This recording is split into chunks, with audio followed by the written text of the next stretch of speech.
All right, welcome to Undrafted Hockey Fan. I'm Brad. We're going to be going over the Montreal Canadiens today. Some of the signings they did, some of the trades, in my last video I went over a bunch of NHL news, and I don't know how I forgot about it, but I forgot about the Line A trade. So luckily, we're going to be hitting up the Montreal Canadiens today and be able to go through that trade as well. But I do want to go over a couple of things on like the trades that they did last year that really benefit them, what position they're in, some roster, my opinions on the roster. But if you have any opinions, make sure you comment below, hit like, subscribe, and let me know what your thoughts are. And if you have any comments on format, I'm still working on new formats. I'm just changing it every day until I find something that I like. And so let me know what your thoughts are, and leave your favorite emoji down there. I'm currently favorite to the chicken. But let me know what your thoughts are. I appreciate it. So jumping right into this. So going to a couple of the signings. These are pretty quick. Most of these are just going to be like some ELCs and stuff like that. Florian Xhekaj. I mean, he signs his 3-year entry level contract. So that's Arbor Xhekaj's brother. Lane Hudson signs his ELC as well. He's going to be playing for the Canadiens. Luke Tuck, brother of Alex Tuck from the Buffalo Sabres. Adam Enstrom, Jared Davidson. Some of these guys I don't know yet because I'm still learning them. Alex Barré-Boulet signs probably an AHL deal, so good for him. Yaroslav Slavkovsky signs an 8-year deal. I mean, this is a great bet, by the way. An 8-year deal at $7.6 million, because when you have a guy like this, he played well. He played really well. Again, he's a first overall pick, so you have to kind of take into consideration. It's like, okay, high expectations, but you're betting on this guy being good. He's 6'3", 238 pounds. That's more than me, and I'm not 6'3", by the way. 82 games, 50 points. Played great, right? Took a second. I know there's some AHL. He's played AHL for a little bit, but last year playing a full 82 games on that top left wing. I think this guy's going to pan out really well. And you're making the bet long term, right? You're paying him a little less. You're paying a ton of money right now because you think you're not going to banking on the first year, second year, third year. You're banking on the fourth, fifth, sixth, seventh, eighth, right? You want him for the long term, so that as the cap goes up, this deal looks better and better and better. It's the same thing what Jack Hughes did when he did an 8x8. And so we're seeing something similar with Yaroslav Slavkovsky picking up a $7.6 million deal per year for 8 years. So big fan of this as well. So another one is Justin Barron, signed him for a 2-year deal. Arbor Xhekaj signed him to a 2-year deal. Again, these are nice. Caden Gooley, 6-year deal at $5.555 million. I mean, these are great deals, I think. And I absolutely, I'm going to get this out of the way now. I love what the Canadiens are doing. They're doing this right. They're doing a rebuild right. They've gotten fortunate with their draft picks. They got fortunate with they really well with the trades. They could have gone with Shane Wright. They picked up Yaroslav Slavkovsky. That's looking out to be a better bet right now. I mean, maybe Logan Cooley's going to be a little bit better, but Slavkovsky's looking really good right now as well. I don't think they have any regrets on that one, but I like what they've done. They've done it because they recognize. So this is the frustration. I'm naturally a Red Wings fan, and I'm a Sharks and Dallas fan, but I like to cover all the NHL, and I like to have my opinions, but I want to know a little bit about everything, because I want to know who's doing it right, which teams have their stars, which ones are trading properly. And honestly, I think the Montreal Canadiens just have done this so well. I mean, they traded for Nick Suzuki, but the Pacioretty deal, who ended up being a future captain. I mean, if we just go over, I'm going to go over to the lineup real quick just to show you who they got. I mean, look at this. Look at all these picks. They got 2 first-round draft picks, 2 second rounds, 3 third rounds, 2 fourth rounds, and that's just next year, right? Just picking up tons of draft picks, which, again, we're going to go into the signings and everything. But, I mean, some of these guys are just – it's so impressive. Like, you have like a Suzuki, you trade for a Doc, you trade for a Newhook. Like, that's 3 guys in your top 6 already. You draft Caulfield, you draft Slavkovsky, and you pick up Line. Your top 6 looks – I mean, is it the all-star list? No, but this is a great young core. Everyone was young besides Patrick Laine, who's like, you could probably flip at the end of this deal if he ends up panning out well, because he can perform. And honestly, we'll go over that. By the way, we're gonna go through all this as well. So I just want to jump into these real quick signings real quick. So I do want to go over a couple of things that they did this past year that I really, really liked. So one thing which is so smart, I can't believe they pick up the Monahan contract and they get a first-round pick. Then they take Monahan, develop him enough, and put him in positions to succeed, and then flip him for a first and a conditional third. Didn't get the third round pick, but they got another first-round pick out of this. Like, I just can't believe, like, good move. Any team do that. Any team, just do that. That was a great move. It was so smart. I just can't believe how smart they did this. It was honestly impressive. So, another one they did. I just Canadians making so smart moves. Jan Bisak was a first round pick from the or was a first round pick, I believe. This is more of an AHL move, I'm pretty sure. Jan Bisak, a second round pick, and they traded him for Jacob Perreault, who is I think he's a third round pick. First round pick. Oh, so you have Montreal Canadiens picking up Jacob Perreault, who was a first round pick, 27th overall, for Jan Mysak, who was a second round pick. So basically an AHL trade, but these guys may work out long term. Jan Mysak was not working out with the Ducks, so maybe that'll work out for them. Either way, trading Jake Allen for a third round pick. Again, you have a guy like Montembeault, who's really starting to be he signed a 3-year contract. He's looking pretty good. You have Caden Primo. He has 1 year left on his contract, but he's looking to be a phenomenal goalie as well. And Jake Allen did the job that you wanted him to. You wanted to hold through the rebuild. You wanted to go have a guy who was stable, a veteran leadership, who wasn't going to just let in, 10 goals a night. You needed a guy that was going to play well. And he did. He knew his position well. He's like, hey, listen, I know I'm here to help stopgap for these young kids and help them develop. And now he's going to a potential, probably like a cup contender at this point, because now New Jersey Devils have Jake Allen and Jacob Markstrom. I mean, what a great tandem. I mean, Jake Allen as your backup is a phenomenal setup. Markstrom is one of a top 5 goalie in the last couple of years. Very smart move. Very smart move. We got an AHL deal right here, and then making some more moves. Right, trading down the draft, trading five picks down. Oh no, they moved up in the draft. My apologies. They moved up in the draft. I wonder who did they pick for that one. I'm curious. I wonder if I can. Let me see that. Let's see. They did. I don't know if it'll show the picks. Dang, I was really hoping to show the picks. No worries. No worries. All right. So either way, I don't need to go to this. That's fine. Let me go back. Let's go back. My apologies. So, anywho, trading down. Awesome. Good for them. Move out Jonathan Kovacevic for a 4th round pick. Again, just taking guys, sending them out for some easy picks. The big one that I do want to go over right now is the Patrick Laine deal. So let's go to the big breakdown of it right here. So we have Patrick Laine traded for, scroll to the top. Patrick Laine traded to the Montreal Canadiens with a 2nd round pick in 2026 for Jordan Harris. And so let's talk about the benefit of both teams here. Montreal Canadiens are saying, well, hey, listen, he seems like a valuable asset. Like, why wouldn't we take him? Why not? He has been a good player. And from what Laine, and to me, I like the hockey guy talks about this too as well. His name's Shannon. We talked about this too. If the team who gets the better player wins the deal. And I don't disagree with that.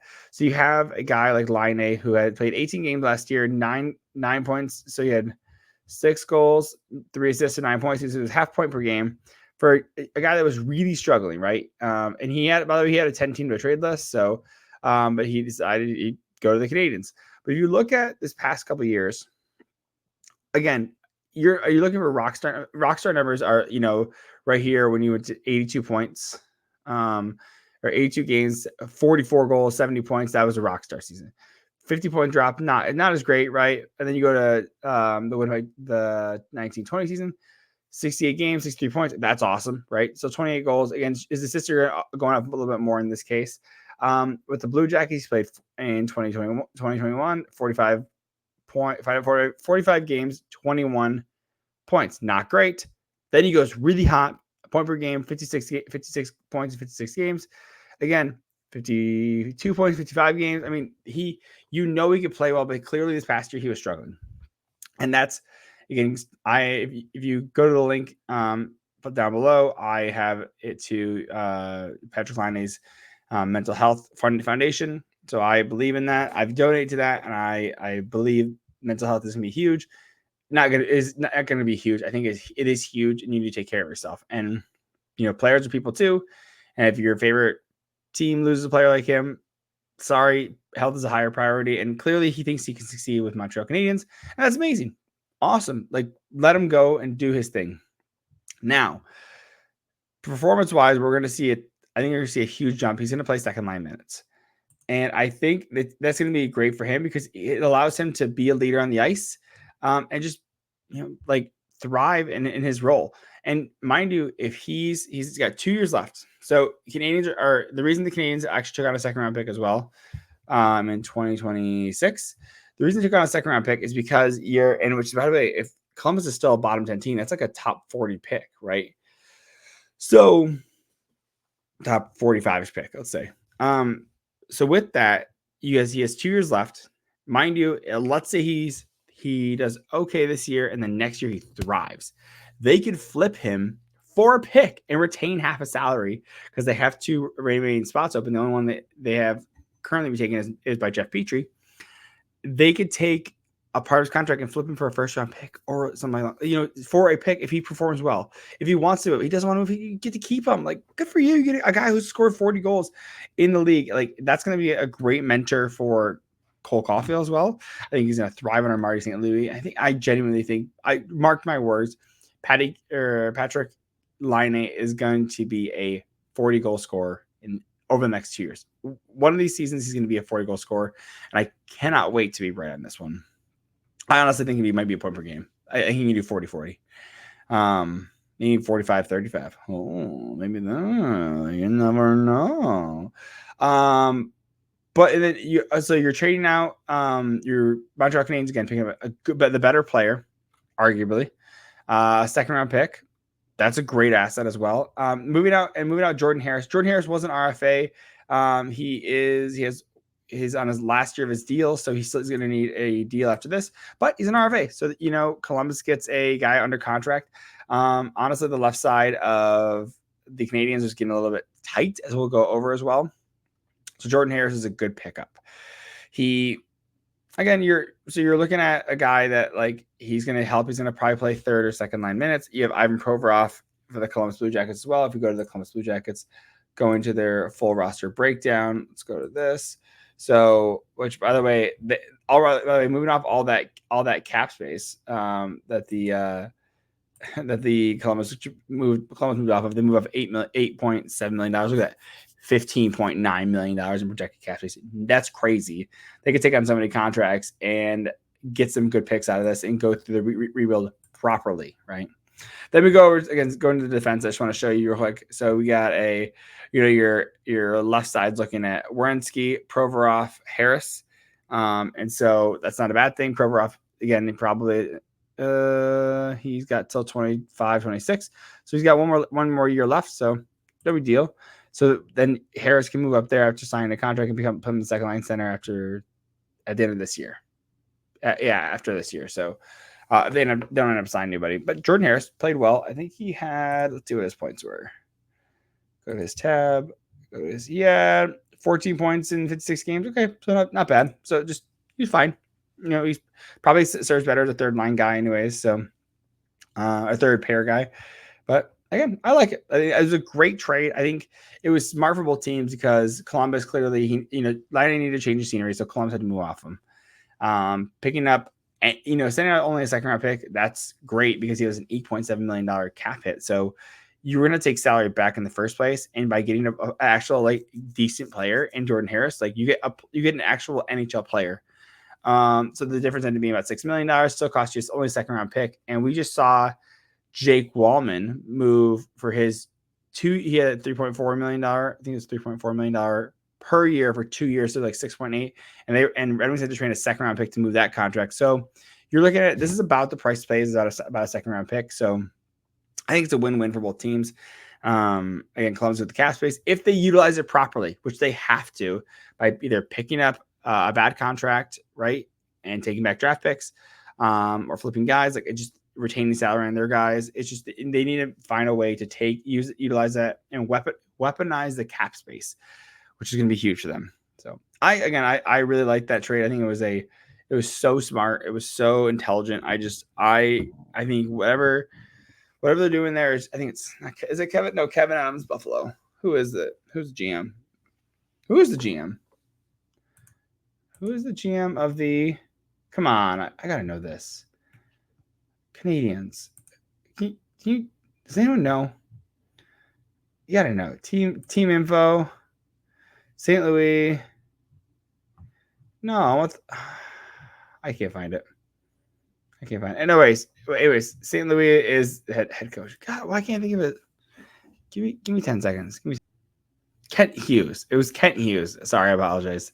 I was bothering me a ton. I was like, I know this. I should know this, right? So anywho, so now we are, after talking about Kent Hughes real quick, we're gonna be going to a quick break, talk about BetterHelp and DraftKings. So stick around with that, and we will jump right into the next part of the video, and talk about the roster construction. Just see a quick sneak peek of the forward depth. We'll show you there. I know we showed it earlier, but let's go to a quick break, and then we'll go over the roster and some of the smart moves and what I think is going to happen with them. So stick around. This show is sponsored by DraftKings. You know the beautiful thing about being a sports fan? There's only like 2 days the whole year without a game. 2. With so much happening and so much action, that just makes every day game day at DraftKings Sportsbook. It's super easy for first timers to get started. Try betting on something simple like picking a team to win. Like picking a team to win. Go to DraftKings Sportsbook app, select a team, and place your first bet. And it's really couldn't be easier. I mean, do you think the Florida Panthers are going to win the Cup again? Do you think the Edmonton Oilers are going to go and finally win it after not winning it since Wayne Gretzky? I mean, like, so it's just, there's so many different options, and who you want to bet on is totally up to you. And like I said, we suggest using DraftKings, because if you're new to DraftKings, you got to check this out. New customers bet $5 and get $150 in bonus bets instantly. So download the DraftKings Sportsbook app now and use the code THPN. That's the code THPN for new customers to get $150 in bonus bets instantly when you bet just $5. Only on DraftKings. The crown is yours. Gambling problem? Call 1-800-GAMBLER, or in West Virginia, visit www.1800gambler.net. In New York, call 877-8-HOPE-NY or text HOPE-NY to 467-369. In Connecticut, help is available for problem gambling. Call 888-789-7777 or visit ccpg.org. Please play responsibly. On behalf of Boo Hill Casino and Resort, 21 plus age varies by jurisdiction.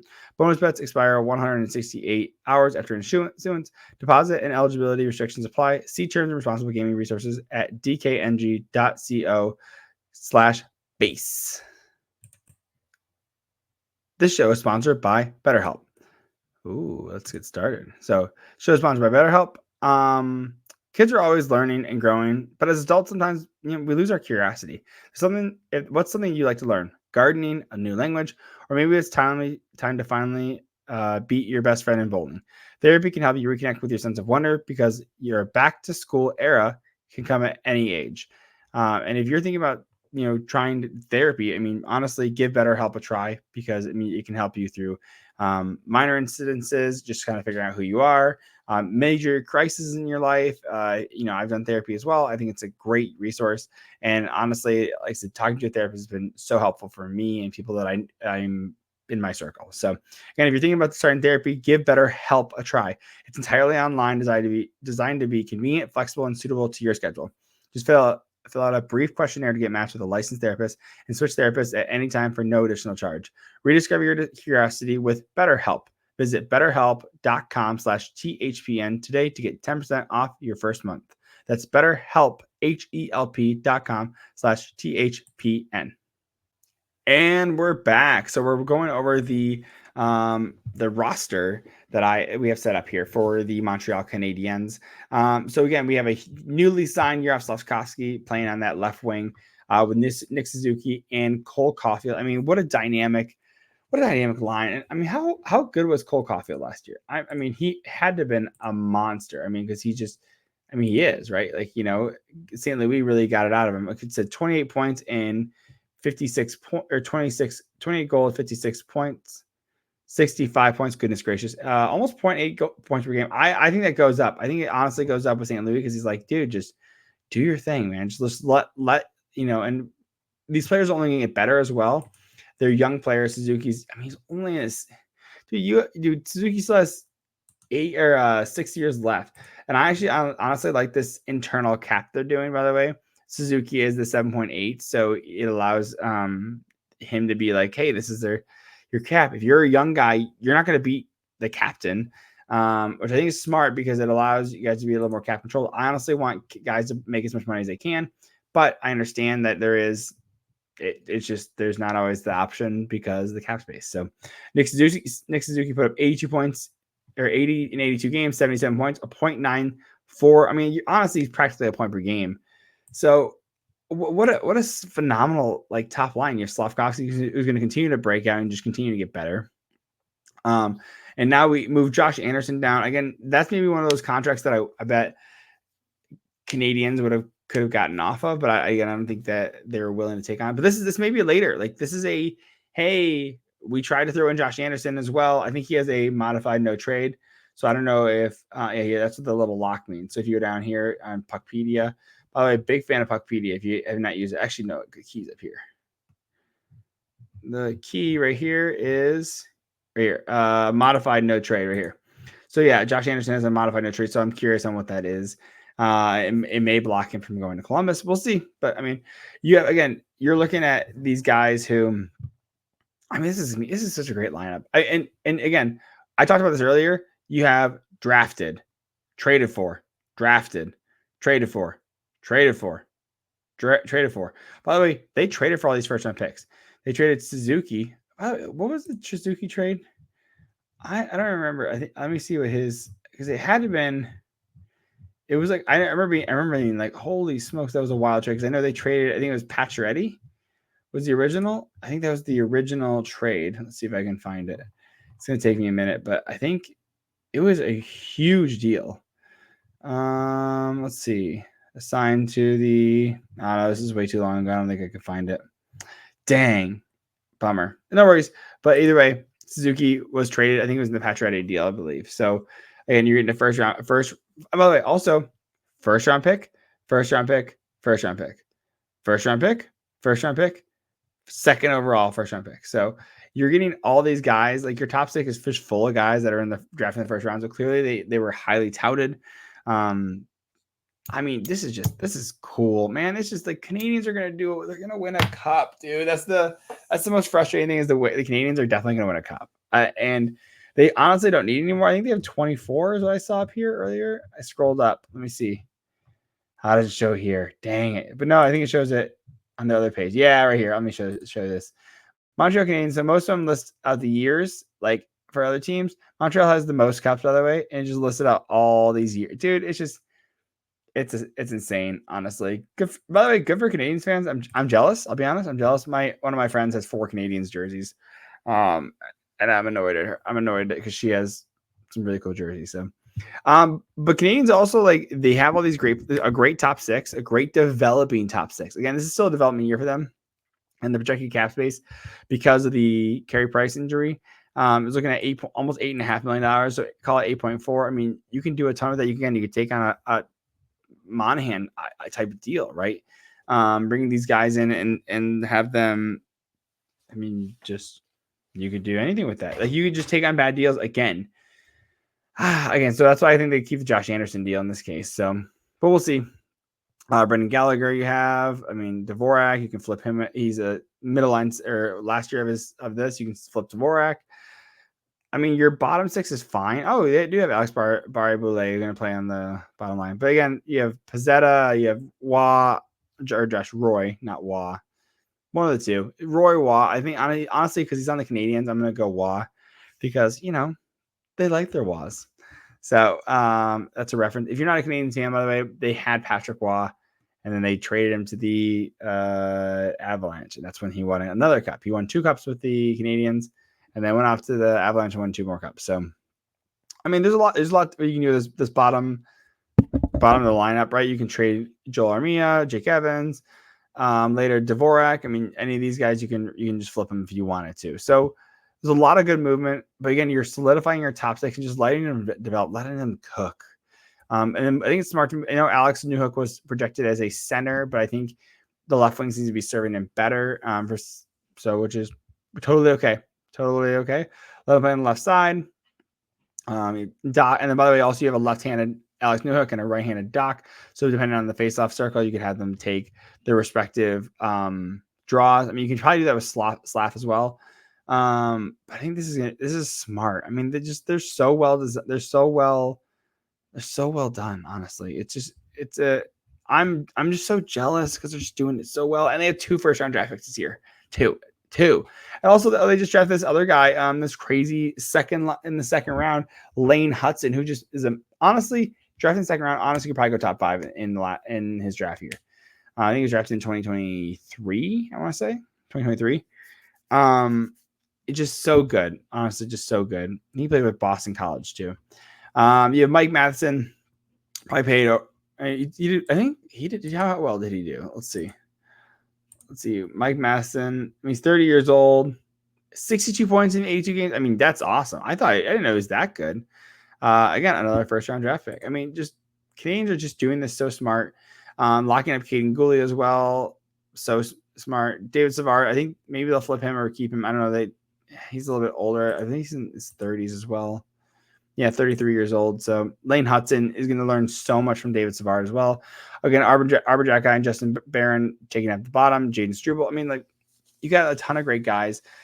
It's such a young team. That's the huge thing. Is they're so young and they're just developing. And they're developing as a core, right? You're not like just bringing up guys and you're saying, okay, like you're not just bringing up, like you're bringing all these young guys up so that you sign them longer term. Like Caden Gooley's around, he has 7 years till he's a UFA. He's gonna be with Slav for the next 7 years. He's gonna be with Suzuki for the next 6. He's gonna be Caulfield the next 6. Like these guys are gonna be together and they're gonna develop together and they're gonna get better chemistry and they're gonna be hanging out and become friends. And they're significant others will becoming friends, and then their kids potentially could be hanging out together, right? So, and that's kind of what you see is that, like, one of the reasons that Patrick Kane signed with the Detroit Red Wings is because he's friends with Alex DeBrincat, and then their kids are friends, and their girlfriends or wives become friends as well. So, like, there's that connection of why you resign, and you see the value that you can bring to a team like that. So, I think this is so smart. They're just doing it so well. And again, you have young goalies like Primo and Montembeault. They're just bringing them all up at once. I mean, I can see the Canadians are going to be a real problem in, like, see, he's 24 right here now. I bet you in 26, 27. I mean, they're in the third spot, making a real trouble in the Atlantic. At that point, I think probably Boston's falling off.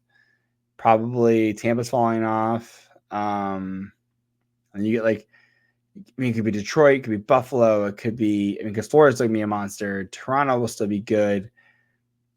And maybe you get like a Detroit, Buffalo, and Montreal in the playoffs. Ottawa's still there. They have a lot of good pieces, but they're kind of they're floundering a little bit. So we'll see. And there's a lot of great stuff happening here. I'm just waxing poetic about the Montreal Canadiens.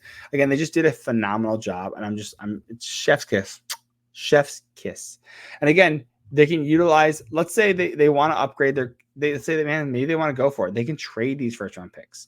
They have Calgary's, they have Montreal's, or they have their own. They have these second round picks as well. They have some third round picks. They have extra fourth round picks. So you can trade these.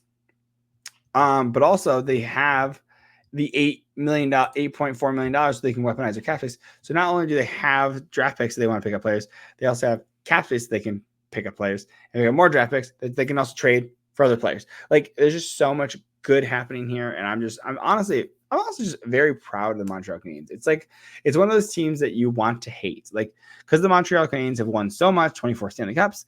Like, you want to hate them, and they've had so many good players and so many advantages picking up all these French players. I think the rule was anyone born in Quebec had to be or can only be drafted by the Montreal Canadiens, or they had first dibs on them.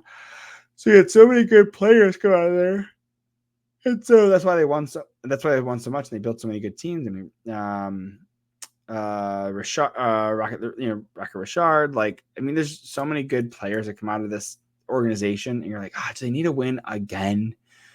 But when they do stuff like this, like, and the Canadiens fan base is so smart too. They get that it's going to take a long time because they're not trying to make the playoffs. They're trying to win Stanley Cups. And there's a big difference. There's trying to stay in the game and there's trying to win the game. There's trying not to lose and trying to win. It's two different mindset. Trying not to lose is doing bare minimums to stay in the game. Trying to win the games mean you're putting your heart over the bar and going full all in. And I honestly, again, Montreal is doing it properly. The fans get it. They're watching these young kids develop. They're rooting for them. They're excited about these young kids. Again, you have Slafkovsky for the next 9 years. I mean, this is just, it's so exciting. It's honestly so exciting. So let me know what your thoughts are on this. I am waxing poetic about the Montreal Canadiens. They're phenomenal. And I'm excited to see what they do. So let me know what your thoughts are. Hit like, subscribe. Love you. Comment. Let me know what your thoughts are. Did I go too hard on the Montreal Canadiens? I know I didn't make any changes. I mean, I think they just did a really good job. I think it's the top 6 makes sense.